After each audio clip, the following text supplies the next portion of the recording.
વડોદરામાં ગેરકાયદે બાંગ્લાદેશીઓનું સઘન ચેકિંગ શરૂ. એસઓજી સહિતની ટીમો બની સક્રિય. શંકાસ્પદ લોકોના આધાર પુરાવા માંગવામાં આવ્યા. હાલ 5 કરતાં વધુ શંકમદોએ પોલીસ હેડક્વાર્ટર ખાતે રાખવામાં આવ્યા. સાધન પૂછપરછ હાથ ધરાઈ. પોલીસ મથકો દ્વારા શંકાસ્પદ લોકોની પૂછપરછ શરૂ. વડોદરામાં 200થી વધુ બાંગ્લાદેશીઓ હોવાની આશંકા. શહેરમાં ઇલીગલ બાંગ્લાદેશી ઇમિગ્રન્ટ્સના જે ટેકનિકલ અને હ્યુમન ઇન્ટેલિજન્સ મળી હતી તેના આધારે ગઈકાલે આપણે વેરિફિકેશન કરી છે.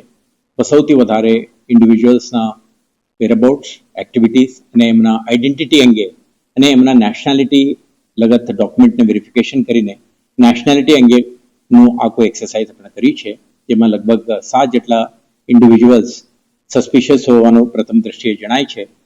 હજુ આ અંગે ડિટેલ્ડ વેરિફિકેશન અને એક્સરસાઇઝ પ્રગતિમાં છે. જ્યારે આમાં વધારે ડિટેલ મળશે ત્યારે આપને અપડેટ આપવામાં આવશે.